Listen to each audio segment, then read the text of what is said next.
1941 హుగ్లీ నదీ తీరం, కోల్కతా నగరం. అక్కడి చౌరంఘీ లేన్లో నడుస్తున్న ఓ యువకుడిని పైన ప్రచండ భానుడు, లోన ఆకలి మంటలు. అయినా ఆ యువకుడు ముందుకే సాగిపోతున్నాడు.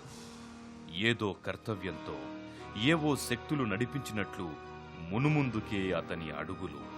విశాఖపట్టణంలో ఉన్న కుటుంబ స్థితిగతులు అతని కళ్ల ముందు దోబూచులాడుతున్నాయి. గతించిన తండ్రి, నిస్సహాయురాలైన తల్లి, ఆదుకునే దిక్కులేదు. పెద్ద కుటుంబం.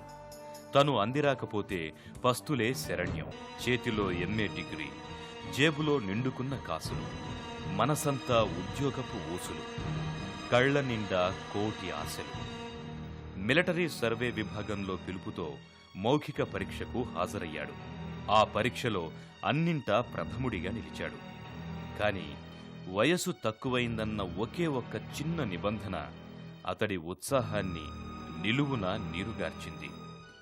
నిరాశ నిస్పృహల్లో ఉన్న అతడికి అక్కడ పరిచయమైన మిత్రుడిచ్చిన సలహా తిరిగి ఆశలు రేపింది.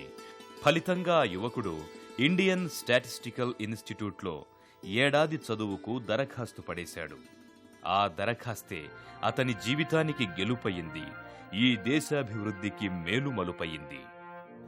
ఆ మహనీయుడు మరెవరో కాదు, అంకెలే కలిమిగా చెలిమి చేసినవాడు, గణాంక శాస్త్రానికి ఓ రూపును, పరిశోధనలకు ఊపును ఇచ్చిన దార్శనికుడు. ప్రపంచ గణాంక చిత్రపటంలో భారత కీర్తి పతాక, తెలుగు తేజం సిఆర్ రావు, కల్యంపూడి రాధాకృష్ణారావు.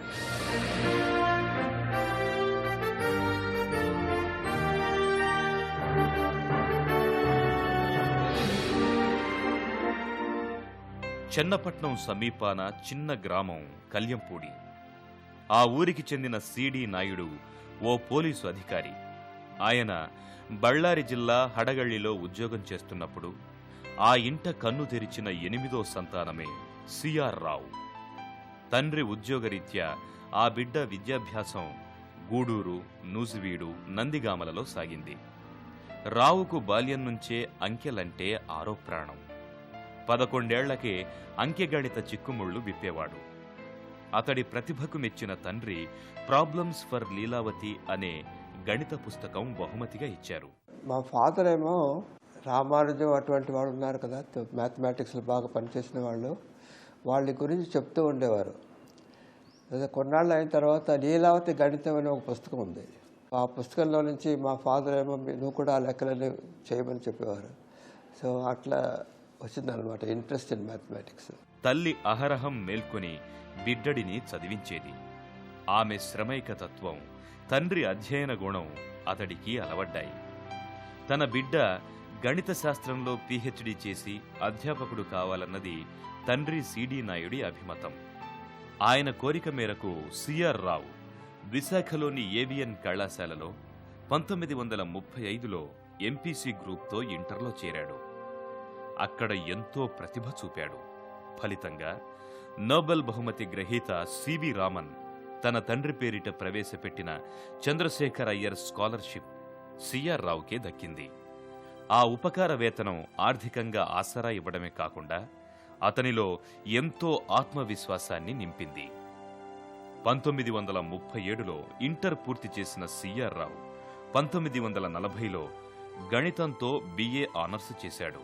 అంతలో హఠాత్తుగా తండ్రి మరణం ఆయన్ని కోలుకోని దెబ్బతీసింది. అంత విషాదంలో కూడా ఆంధ్ర విశ్వవిద్యాలయం నుంచి ఎంఏ ప్రథమ శ్రేణిలో ఉత్తీర్ణులయ్యారు. తరువాత అక్కడే పరిశోధనకు గాను ఫెలోషిప్ కోసం సిఆర్ రావు తీవ్రంగా ప్రయత్నించారు.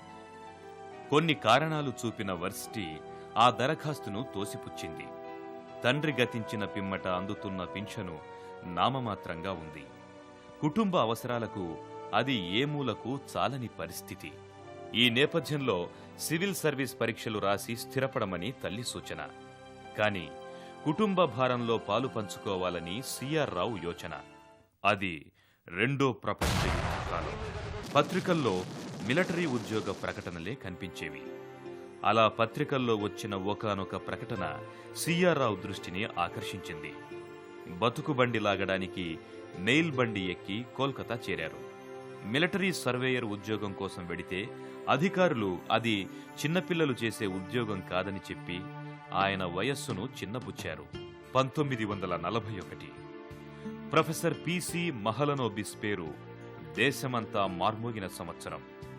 భారత్లో గణాంక శాస్త్ర అభివృద్ధికి అతడు ఆద్యుడు, బాధ్యుడు. దేశ సత్వర ఆర్థికాభివృద్ధికి స్టాటిస్టిక్స్తోనే బాటలు వేయగలమని విశ్వసించిన స్వాప్నికుడు. కోల్కతా ప్రెసిడెన్సీ కళాశాలలో ఆయన ఇండియన్ స్టాటిస్టికల్ ఇన్స్టిట్యూట్ను ప్రారంభించాడు. అందులో పనిచేయటానికి గణితం చదివిన చురుకైన కుర్రాళ్ల కోసం వెదుకుతున్నాడు. ఏడాది శిక్షణా కోర్సుకు అంతకుముందే దరఖాస్తు చేసిన సిఆర్ రావు మహలనోబిస్ దృష్టిలో పడ్డారు. సిఆర్ రావు గణిత పాండిత్యానికి, అగణిత ప్రతిభకు మహలనోబిస్ ముగ్ధులయ్యారు. ఫలితంగా తన కలల క్షేత్రానికి ఆయన్ని కార్యశోధకుడిగా ఎంచుకున్నారు. స్టాటిస్టిక్స్ అంటే ఇప్పుడు డేటా కలెక్ట్ చేసిన తర్వాత అందులో ఎంత ఇన్ఫర్మేషన్ వస్తుందో కనుక్కునే విధము స్టాటిస్టిక్స్ అంటారు. ఇప్పుడు తర్వాత ఇన్ఫర్మేషన్ వచ్చిన తర్వాత అది ఎలా ఉపయోగించాలో అది కూడా స్టాటిస్టిక్స్లోనే ఉంటుందన్నమాట. స్టాటిస్టిక్స్ హెల్ప్ చేస్తుందన్నమాట. ఇప్పుడు స్టాటిస్టిక్స్ నేర్చుకోవాలంటే దాని మెథడాలజీ డెవలప్ చేయాలంటే కొంచెం మ్యాథమెటిక్స్ కావాలి. తర్వాత డేటా వచ్చిన తర్వాత దాన్ని అనలైజ్ చేయాలంటే కంప్యూటర్స్ ఉపయోగించాలి. సో అందుకని ఇన్స్టిట్యూట్ ఎస్టాబ్లిష్ చేసేటప్పుడు ఈ 3 subjects mathematics, statistics, computer science అన్నీ కలిపి వాళ్ళు ఆఫ్రికా వెళ్ళి ఓల్డ్ స్కెలిటన్స్ తీసుకొని వచ్చారు. అది ఎలా అనలైజ్ చేయాలి, 800 years బ్యాక్ ఓల్డ్ స్కెలిటన్స్, అది వాళ్లకు ఇప్పుడు అక్కడ ఉన్న వాళ్ళకి ఏమైనా సంబంధం ఉందా అని కనుక్కోవాలని వాళ్ళు రీసెర్చ్ చేస్తారని తీసుకొచ్చారు ఆ బోన్స్ని. వాళ్ళకి ఎలా డేటా అనలైజ్ చేయాలో తెలియలేదు. మేము కలకత్తాలో మెథడ్ డెవలప్ చేసాం, అటువంటి మెథడ్స్. అందుకని నన్ను ఇన్వైట్ చేశారు కేంబ్రిడ్జ్ యూనివర్సిటీ వాళ్ళు. అక్కడ పోయి 2 years జాబ్ తీసుకున్నాను కేంబ్రిడ్జ్ యూనివర్సిటీలో to work on this old skeletons from Africa. సంఖ్యాశాస్త్ర పితామహుడు ఫిషర్ నేతృత్వంలోనే పరిశోధన సాగించే అదృష్టం ఆయనకు దక్కింది. ఆ అదృష్టం కూడా మహలనోబిస్ చదివిన కింగ్స్ కళాశాలలోనే. Statistical problems of biological classification అనే అంశాన్ని రావు పరిశోధనకు ఎంచుకున్నారు. ఆయనకు పిహెచ్డి గైడ్గా వ్యవహరించడానికి ఫిషర్ ఓ మెలిక పెట్టాడు. జన్యుశాస్త్ర ప్రయోగశాలలో క్రోమోజోమ్స్ను గుర్తించే పనిలో ఆయనకి సాయపడాలి. అది షరతైన సిఆర్ రావుకి మ్యాథమెటికల్ జెనెటిక్స్పై అవగాహన పదునెక్కించడానికి దోహదపడింది. పగటివేళ మ్యూజియం, రాత్రి ఫిషర్ పరిశోధనాలయం. రావుకు క్షణం తీరికలేదు. పిహెచ్డి పూర్తయింది. 1948 తన 29వ ఏట సిఆర్ రావు కేంబ్రిడ్జ్ నుంచి స్వదేశానికి తిరిగి వచ్చారు. ఆ ఏడాదే ఈ గణాంక శాస్త్రవేత్త జీవితంలో ప్రియాంకం. నెల్లూరు జిల్లా ఉదయగిరికి చెందిన బంధువుల అమ్మాయి భార్గవీరావు సిఆర్ రావు జీవితంలో ప్రవేశించారు. అదే ఏడాది ఓ గమ్మత్తు కూడా జరిగింది. మరో అవకాశం కోరి వరించింది. బ్యాంకాక్ ఐక్యరాజ్య సమితి అనుబంధ కార్యాలయంలో ఉన్నతోద్యోగానికి ఆహ్వానం వచ్చింది. అయినా సిఆర్ రావు ఆకర్షణలకు లొంగలేదు. స్టాటిస్టికల్ ఇన్స్టిట్యూట్లోనే కొనసాగాలన్న తన మనోభీష్టాన్ని మహలనోబిస్కు చెవినవేశారు. సిఆర్ రావుకు సూపరింటెండింగ్ స్టాటిస్టీషియన్గా పదోన్నతి కల్పించారు. మహలనోబిస్ ముక్కుసూటి తత్వమో, నిఖార్సైన వ్యక్తిత్వమో సీనియర్లంతా ఒక్కొక్కరుగా స్టాటిస్టికల్ ఇన్స్టిట్యూట్ వదిలి విదేశాలకు వెళ్లిపోయారు. పరిశోధనా ఫలాలు చేతికందుతున్న వేళ వారి నిష్క్రమణ ఆయనను కృంగదీసింది. సరిగ్గా ఇలాంటి సమయంలో సిఆర్ రావు ఆ లోటును భర్తీ చేస్తూ మహలనోబిస్కు కుడి భుజంలా కొండంత అండగా నిలిచారు. 1949 జులైలో సిఆర్ రావు స్టాటిస్టికల్ ఇన్స్టిట్యూట్లో ప్రొఫెసర్గా నియామకం పొందారు. ఈ సమయంలోనే పరిశ్రమలలో క్వాలిటీ కంట్రోల్ స్టాటిస్టీషియన్స్కు డిమాండ్ పెరిగింది. అందువల్ల సిఆర్ రావు గణాంక పద్ధతుల్లో శిక్షణపై దృష్టిని కేంద్రీకరించారు. దేశమంతా పర్యటించి అనేక రాష్ట్రాలలో స్టాటిస్టికల్ బ్యూరోలను ఏర్పాటు చేశారు. పరిశోధన, శిక్షణా సంస్థలుగా వాటిని రూపుదిద్దారు. ఆ సమయంలోనే ప్రధాని నెహ్రూ భారత గణాంక సంస్థ ప్రాధాన్యాన్ని సరిగ్గానే గుర్తించారు. రెండో పంచవర్ష ప్రణాళిక రూపకల్పన బాధ్యతను మహలనోబిస్ సంస్థకు అప్పగించారు. ఆ గణాంక యజ్ఞంలో సిఆర్ రావు కీలక పాత్ర పోషించారు. ఇండస్ట్రీస్ని స్ట్రెస్ చేశాం. దట్ ఇండియా అప్పుడు ఇండస్ట్రీస్ ఎక్కువ లేదు ఇండియాలో. 1941, 42, 45లో ఈ సెకండ్ 5 year ప్లాన్లో ఇండస్ట్రీకి ఎక్కువ స్ట్రెస్ చేయాలని పెట్టి develop some plans for the government. That's the beginning of industrialisation of India. 1953-54లోనే C R Illinois university visiting ప్రొఫెసర్గా పనిచేసే అవకాశం దక్కింది. అక్కడి డిజిటల్ కంప్యూటర్ పరిజ్ఞానాన్ని భారతీయ గణాంక సంస్థలో ప్రవేశపెట్టడానికి కృషి చేశారు. అనంతరం 1962లో ఆయన స్టాన్ఫోర్డ్ వర్సిటీలో అదే గౌరవాన్ని పొందారు. పరిశోధనలను శ్వాసిస్తూనే 25 ఏళ్ల గణాంక శాస్త్ర అభివృద్ధి పరిణామ క్రమాన్ని అక్షరబద్ధం చేస్తూ 1965లో రావ్ ఓ పుస్తకం రాశారు. Linear statistical inference and its applications శీర్షికతో వెలువడిన ఆ పుస్తకానికి నేటికీ ఆదరణ తగ్గలేదు. ఇక సిఆర్ రావు పరిశోధన విషయానికొస్తే ఆయన ప్రతిపాదించిన సిద్ధాంతాలు వివిధ రంగాల్లో సంక్లిష్ట సమస్యల పరిష్కారానికి నేటికీ దోహదం చేస్తున్నాయి. ఆయన అనేక పద్ధతుల్లో సేకరించిన డేటాలో నమూనాలను తీసుకుని చేసే శాస్త్రీయ విశ్లేషణ, తద్వారా విశ్వసనీయత నిర్ధారణే క్రేమర్ రావ్ ఇన్ఈక్వాలిటీ. ఈ సిద్ధాంతాన్ని ప్రస్తుతం క్వాంటం ఫిజిక్స్లో ఉపయోగిస్తున్నారు. ఇక శాస్త్రబద్ధ అంచనాల కోసం ఉపయోగపడే సిద్ధాంతం రావ్ బ్లాక్ వెలైజేషన్. చంద్రుని దూరాన్ని ప్రత్యక్షంగా కొలవడం అసాధ్యం. ఇటువంటి సంక్లిష్ట పరిస్థితుల్లో శాస్త్రవేత్తలు రావ్ బ్లాక్ వెలైజేషన్ పద్ధతిలో స్టాటిస్టిక్స్ను ఉపయోగించుకుంటారు. సిఆర్ రావు రూపొందించిన గణాంకాలు ఇంజనీరింగ్ విభాగాల్లో దేశ రక్షణకు ఇప్పటికీ ఎంతగానో సాయపడుతున్నాయి. మన గగనతలంలోకి ప్రవేశించే విమానాలు గూఢచారి విమానాలా, లేక శత్రుదేశం నుంచి ఏకంగా దాడి చేయడానికి దూసుకొచ్చిన వార్ ప్లేన్లా అనే విషయాన్ని కేవలం రాడార్లే నిర్ధారించలేవు. సిగ్నల్ పంపిణీని విశ్లేషించిన మీదట అది ఏ రకమైన స్పేస్ క్రాఫ్టో నిర్ధారిస్తారు, ఏ దిశగా పోతుందో కనిపెడతారు. అక్కడక్కడ సిఆర్ రావు రూపొందించిన గణాంక పద్ధతులు ఇందుకు ఉపయోగపడుతున్నాయి. స్టాటిస్టిక్స్ ఉంటే they can do better research in all other sciences. మొదట స్టాటిస్టిక్స్ అప్లికేషన్ ఆంథ్రపాలజీ కదా, అది బయోమెట్రిక్స్ అన్నమాట. దాని తర్వాత ఎకనామిక్స్, జెనెటిక్స్, వీటిల్లో స్టాటిస్టిక్స్ ఉపయోగించి రీసెర్చ్ చేసేవాడిని. తర్వాత అమెరికాకు వెళ్ళినప్పుడు యునైటెడ్ స్టేట్స్ ఆర్మీ వాళ్ళు కొన్ని ప్రాబ్లమ్స్ మీద వర్క్ చేయమన్నారు. ఇప్పుడు స్పై ప్లేన్స్ పంపిస్తారు చూడండి, మనం చూడలేము కాదు, సిగ్నల్స్ పంపించి దానివల్ల కనుక్కోవాలి ఎన్ని స్పై ప్లేన్స్ పోతున్నాయి, ఏ డైరెక్షన్లో పోతుందని. సో దాని మీద స్టాటిస్టిక్స్ ఉపయోగించి వాళ్ళకు ఒక రిపోర్ట్ ఇచ్చారనమాట. How to detect spy planes and how many spy planes are flying, ఎలా వెళ్తున్నది planes, because they have to shoot చేయాలి కదా. సో ఏ డైరెక్షన్లో పోతున్నది అవన్నీ కనుక్కోవడానికి స్టాటిస్టిక్స్ చాలా బాగా ఉపయోగపడుతుంది. 1972 మహలనోబిస్ మరణంతో ఇండియన్ స్టాటిస్టికల్ ఇన్స్టిట్యూట్ బాధ్యతల భారం పూర్తిగా సిఆర్ రావుపై పడింది. ఆ సంస్థ సెక్రటరీ డైరెక్టర్గా ఆయన విధులు చేపట్టారు. పెద్ద సంఖ్యలో విద్యార్థులను గణాంక శాస్త్రం వైపు ఆకర్షింపచేశారు, పరిశోధనలు ప్రోత్సహించారు. అంతేకాదు అనేక ప్రభుత్వేతర విభాగాలకు గణాంక సేవలందించారు. అదే సమయంలో భారత ఎకనామెట్రిక్స్ సొసైటీని స్థాపించి వ్యవస్థాపక అధ్యక్షులుగా పనిచేశారు.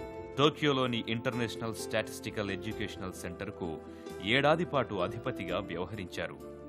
ఈ పదవిలో ఉంటూ ఆసియా దేశాల్లో గణాంక శాస్త్ర ఆవశ్యకతపై అవగాహన కల్పించారు.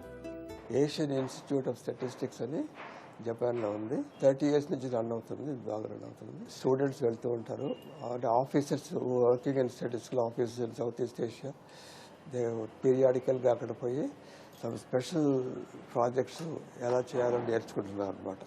బట్ కలకత్తాలో మాత్రం ఈ సెంటర్ ఉంది, ఇంటర్నేషనల్ స్టాటిస్టికల్ ఎడ్యుకేషన్ సెంటర్.